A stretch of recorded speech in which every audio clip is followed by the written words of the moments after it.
Nous allons lire à partir du chapitre 3 du livre de l'Apocalypse.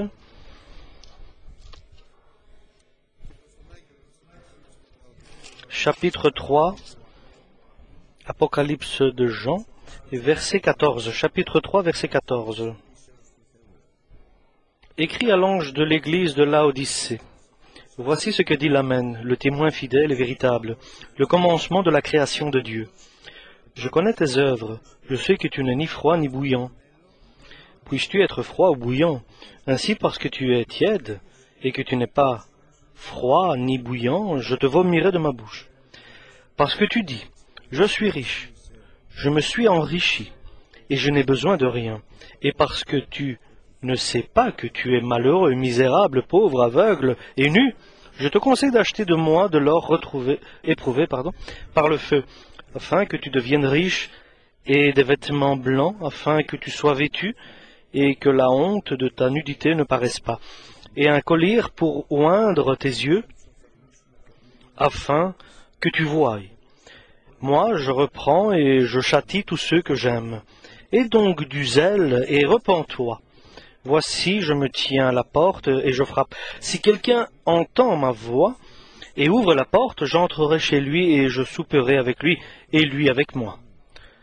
Celui qui vaincra, je le ferai asseoir avec moi sur mon trône, comme moi j'ai vaincu et je me suis assis avec mon Père sur son trône.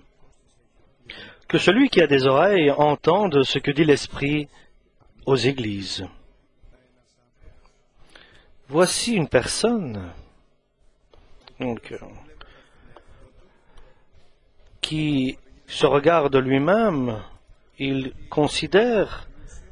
se considère qu'il est riche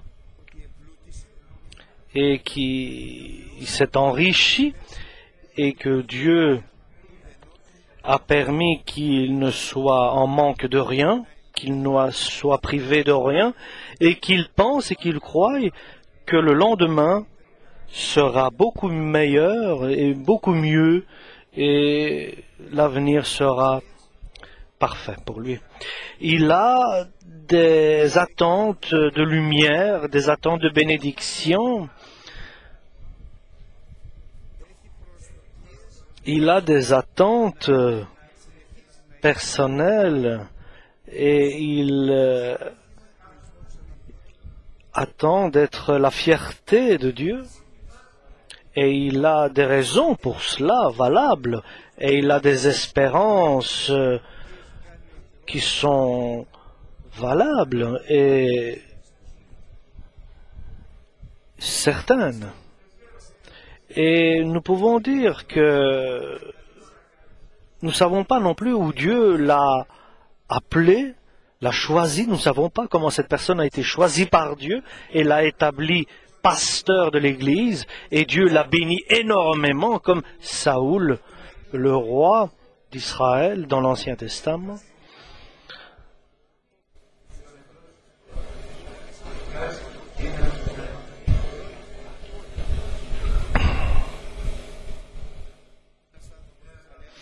Une personne dans l'Ancien Testament, Saoul, et une personne dans le Nouveau Testament, le pasteur de l'église de Laodicée. Et parmi eux, et comme devant chacun de nous, il y a le Seigneur de toute puissance, le Seigneur du ciel et de la terre.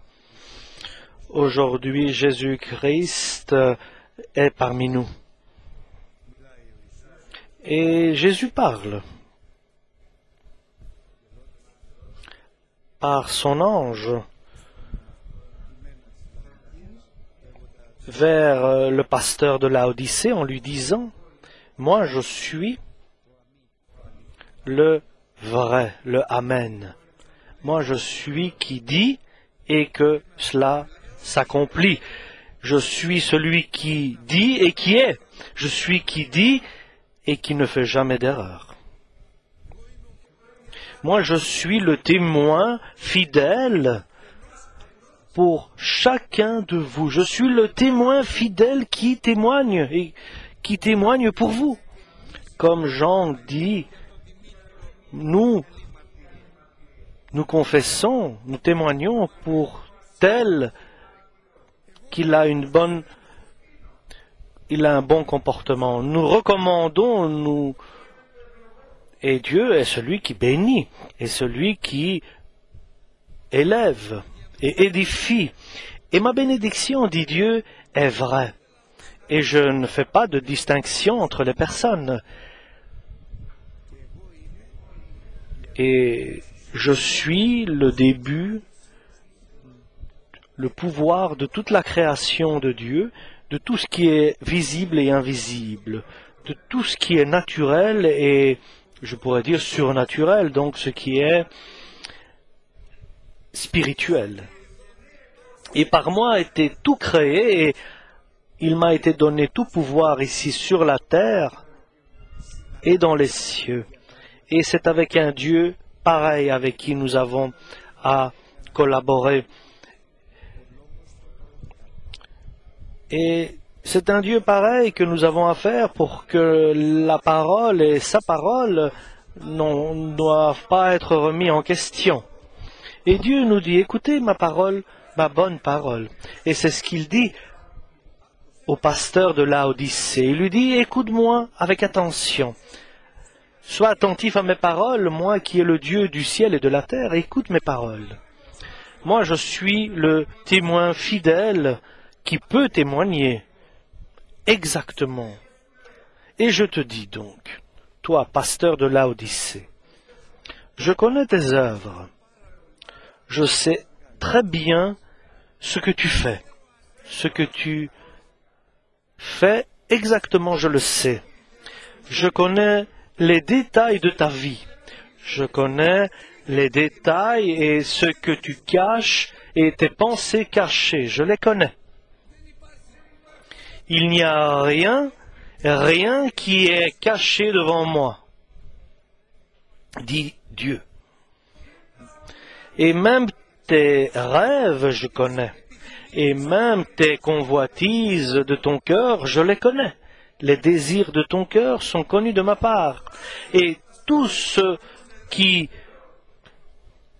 te tracasse et ce que tu penses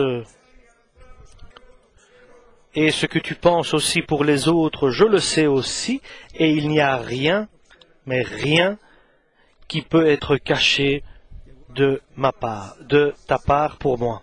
Et moi j'ai vu en toi, dit Dieu, dit Jésus, que tu n'es pas ni bouillant, ni froid.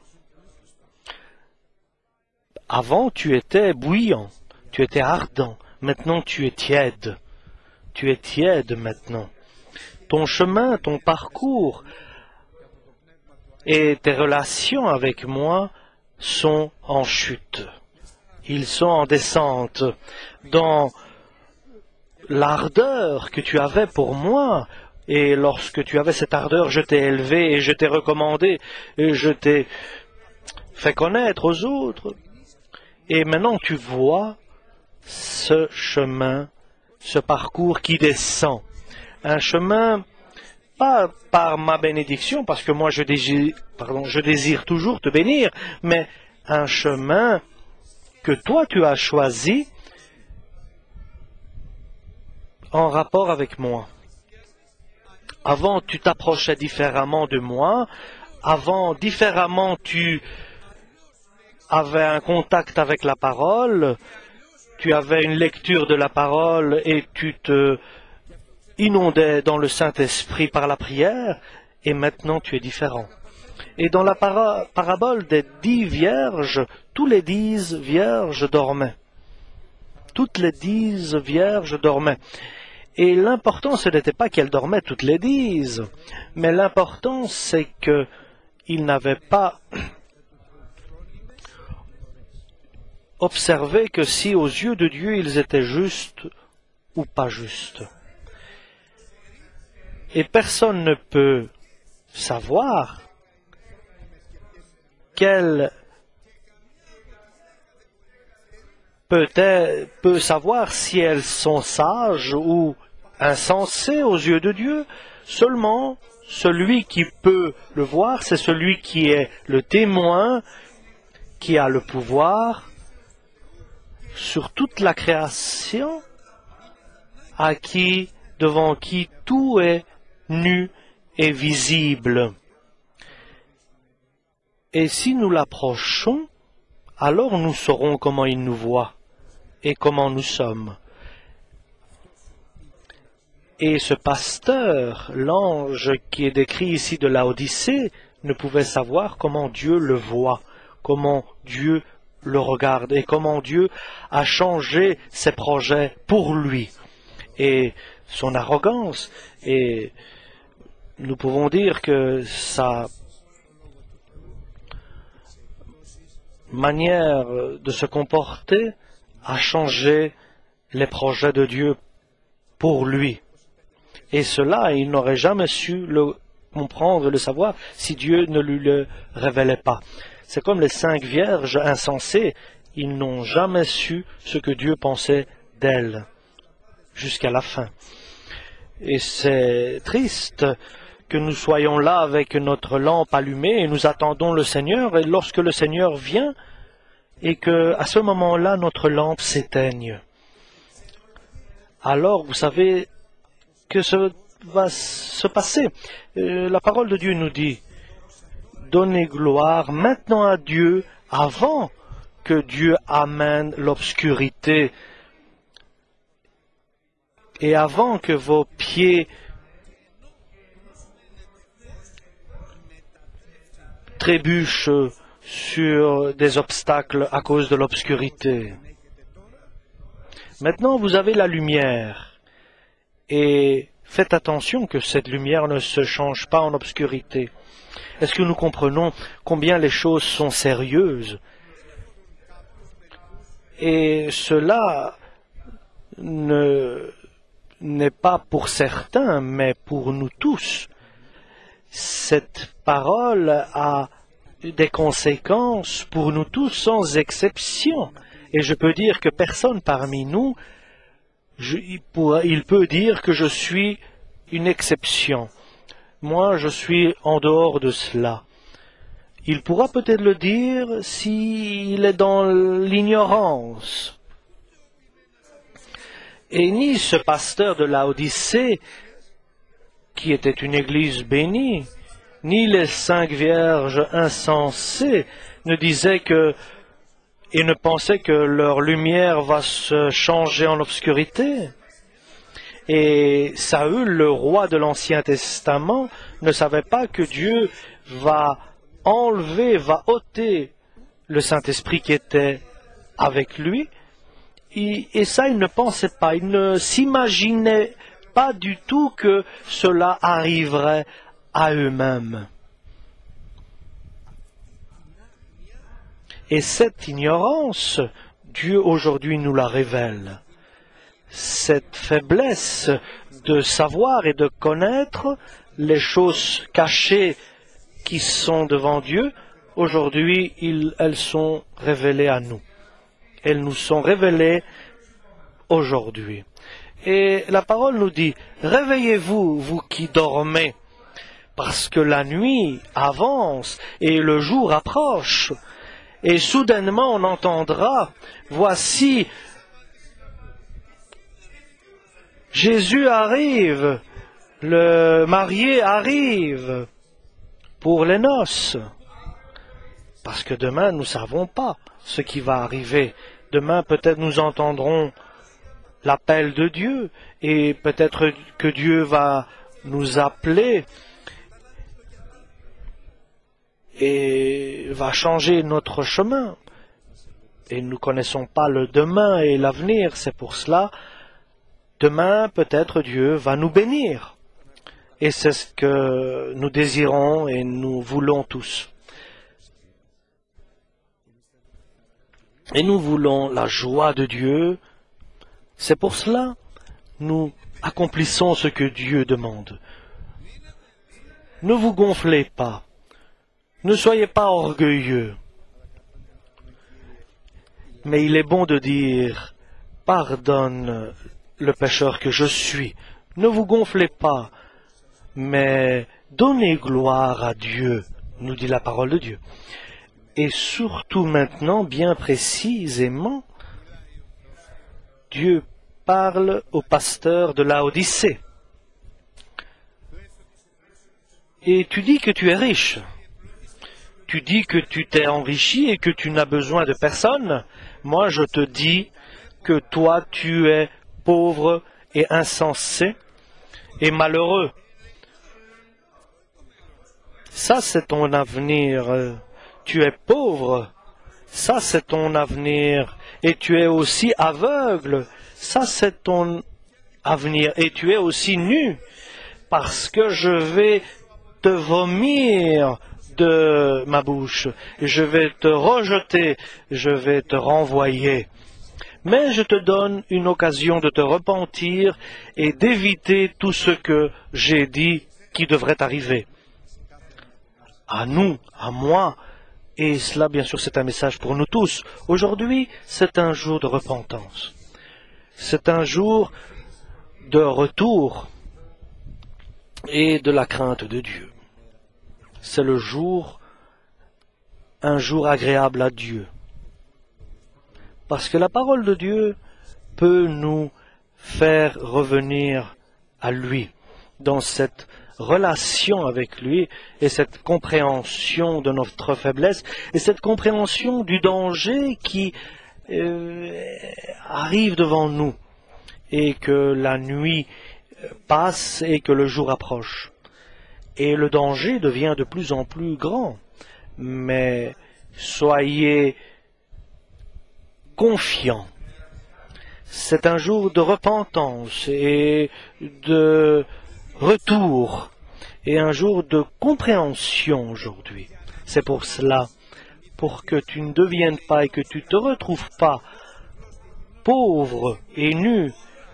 Mais maintenant, je te conseille, maintenant que le temps est encore favorable pour toi, d'aller acheter.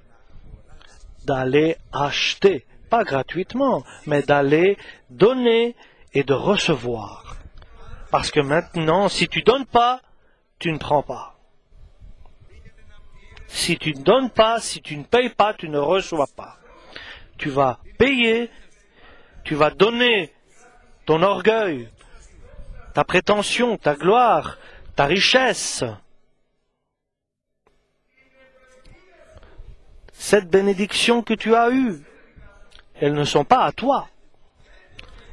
Oui, on dirait qu'elles t'appartiennent, mais cette bénédiction partira. Alors donne-la, vends-la, pour que tu puisses recevoir quelque chose avant de perdre tout ce que tu as. Perds ce que tu as pour que tu puisses le gagner éternellement. C'est le jour où nous allons nous vider, où nous allons tout retirer. C'est le jour où Dieu brise les murs de notre personnalité, pour que chacun dise avec vérité et avec sincérité, Seigneur, je suis sans valeur. Je ne vaux rien. Je ne vaux rien. Jusqu'aujourd'hui, ce que tu as fait de bien dans ma famille, dans mon parcours professionnel, dans ma famille, chez mes enfants, je ne vaux rien. Parce que j'ai pris et je ne l'ai pas utilisé comme il fallait. Et j'ai même gaspillé ce que tu m'as donné. Et je voudrais renouveler ce que tu m'avais donné. Maintenant que le temps est agréable, que le temps est encore favorable, maintenant le temps est favorable pour nous. Et comme quelqu'un qui est, je pourrais dire, coupable, comme quelqu'un qui va se retrouver pauvre, nu, aveugle et malheureux. Et nous n'allons pas nous présenter devant Dieu comme des riches, et remplis du Saint-Esprit avec des dons. Non, cela ne sont pas à nous, cela appartient à Dieu. Nous allons nous présenter ce que nous sommes, comme un ver de terre, nous dit la parole de Dieu. Maintenant, je vais te faire comme un labour, comme un matériel de labour pour labourer. Et nous ne devons pas être fiers de ce que nous avions parce que tout appartient à Dieu.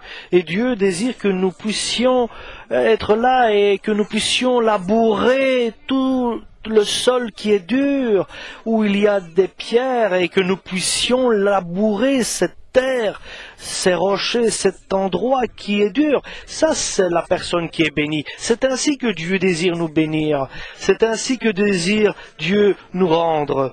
Lorsque nous allons prendre conscience que nous sommes un ver de terre, que nous sommes rien, nous sommes sans force, sans richesse, sans pouvoir. Nous n'avons rien de bien qui nous caractérise. Et ce que nous avons de bien, c'est la grâce de Dieu. C'est quelque chose qui vient de Dieu. C'est un don de Dieu. Mais nous sommes rien d'autre qu'un ver de terre. Et nous sommes bien sûr ici sur la terre 60 à 70 ans, à 80 ans, et cela avec beaucoup de douleur. Mais Dieu, comme il change la manière de nous comporter, et d'un endroit il apporte de la bénédiction en malheur, il peut aussi changer le malheur en bénédiction. Mais cela, il va le faire lorsque tu vas apporter ton cœur devant lui, lorsque tu vas apporter tes péchés et tu vas dire, je suis pauvre, je suis sans valeur, je suis aveugle, je suis nu, je suis malheureux, je suis misérable en fait. Lorsque nous dirons ça à Dieu, alors tu vas t'enrichir de la part de Dieu parce que tu as donné ce que tu es vraiment. Et nous allons recevoir de l'or purifié. Et cela va nous enrichir de la vraie richesse de Dieu.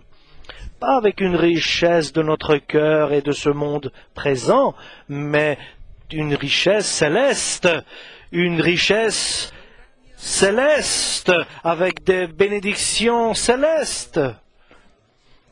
Mais nous avons besoin d'abord d'être habillés aussi de vêtements clairs pour que notre nudité ne soit pas visible. Tu ne portes pas de vêtements clairs et brillants. Et nous ne savons pas comment ces vêtements sont blancs, combien blancs sont-ils, mais nous sommes certains, nous pouvons aller les blanchir devant Dieu par le Saint-Esprit. Nous pouvons entrer dans notre chambre et dire, quels vêtements que tu vois que je porte? Moi, je vois que ces vêtements ne sont pas propres. Mais toi, tu peux, par le sang de Jésus, par l'abondance de ton Saint-Esprit en moi, de me donner des vêtements brillants, blancs, scintillants. Et cela ne suffit pas, bien sûr. Nous avons besoin aussi d'avoir une vision. 3 choses nous avons besoin. La parole de Dieu, la force du Saint-Esprit et la recommandation du Saint-Esprit. Donc la vision de bien voir, d'observer et de ne pas voir les choses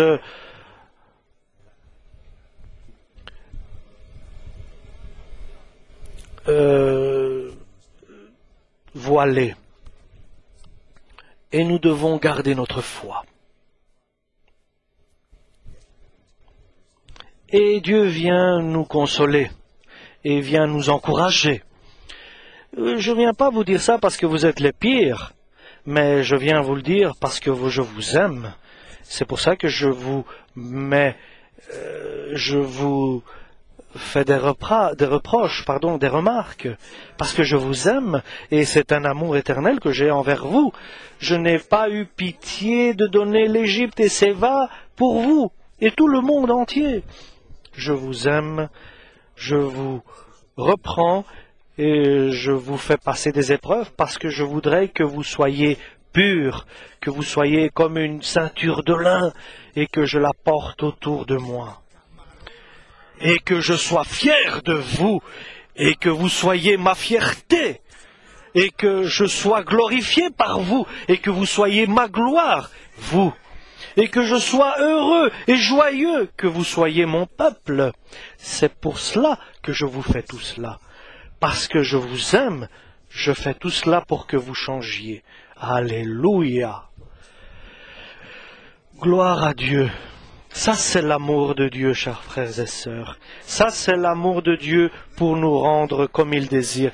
Un amour qui n'a pas de limite. Parce que je t'aime, je fais des remarques et je te reprends. Parce que je t'aime, je te rends petit. Je te dénude aux yeux de Dieu. Parce que je désire t'habiller, te donner un vêtement blanc, un vêtement qui est ma fierté.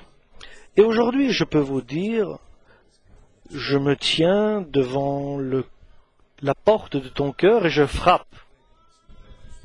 Et c'est ce que Dieu aujourd'hui, Jésus a fait aujourd'hui. Il a frappé la porte de notre vie, de notre cœur, parce qu'il nous aime, parce qu'il t'aime, il fait cela. Avec tes erreurs, tes faiblesses, tes ignorances, mais il t'aime. Et il frappe à la porte de ton cœur et il lui dit, ouvre-moi. Et il crie fort pour que nous entendions sa parole et pour que nous puissions comprendre que c'est la parole de Dieu. Parce qu'il désire entrer dans notre vie. Il désire entrer dans ta vie. Et vous savez ce que veut dire entrer? Lorsque il y a une famille, il est difficile que quelqu'un d'étranger entre. Vous savez qui entre? Celui qui entre est celui qui naît dans la famille. Un enfant naît dans une famille. C'est quelqu'un qui vient. Et Jésus désire arriver. Il veut venir. Il veut naître en toi. Et alors nous allons nous asseoir comme un ami, en face d'un ami, de manger ensemble. Nous allons parler ensemble. Et c'est ce que Dieu nous promet. Et c'est ce que nous désirons aussi. Il veut que nous parlions bouche à bouche, donc face à face. Il veut que nous ayons un dialogue et que tu entendes avec attention mes paroles et moi les tiennes. Et l'avenir est certain, certainement, l'avenir est certainement alors selon que moi j'ai vaincu, nous dit Jésus-Christ, parce que Jésus a vaincu. Il n'est pas venu pour vaincre, mais il a vaincu. Puisqu'il a vaincu, mon Père m'a établi sur son trône, m'a fait asseoir sur son trône, et de cette manière, je vais aussi à toi te faire asseoir sur mon trône. Alléluia. Est-ce que nous comprenons ce message? C'est cela qu'il désire faire, c'est nous faire asseoir sur son trône avec lui. Il veut partager son trône. Alléluia. Et si nous ouvrons notre cœur et qu'il entre dans notre cœur, pour ouvrir notre cœur, il y a trois choses. D'acheter en donnant ce que nous avons et ce que nous considérons avoir, pour recevoir la parole de Dieu qui est de l'or précieux, et nous habiller d'un vêtement blanc, pur, lorsque nous sommes dans notre chambre en priant, et de recevoir aussi un produit, un liquide pour purifier notre œil, nos yeux, pardon, pour bien voir et regarder et observer. Et je voudrais dire à nous tous, bonne réussite. Et le chemin est ouvert. Le chemin est entre tes mains de marcher, il est entre tes mains de t'arrêter. Amen. Gloire au Seigneur Jésus-Christ. Amen.